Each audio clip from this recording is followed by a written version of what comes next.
Donaghadee and Balbriggan. These do not have to leave the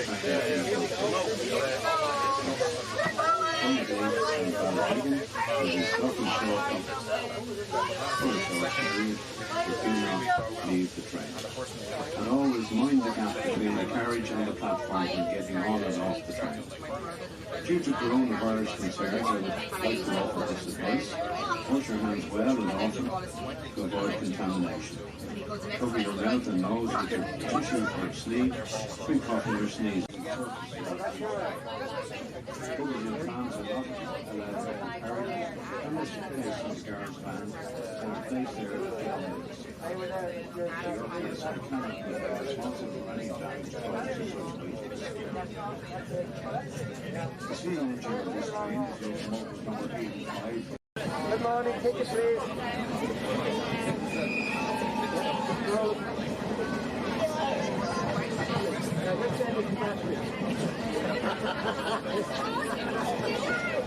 Last week I found the battery was not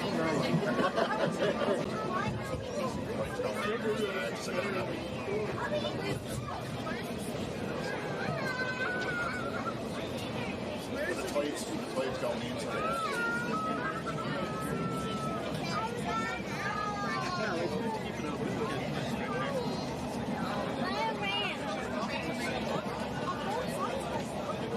See, if you close the window, the windows get all steamed.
Thank you.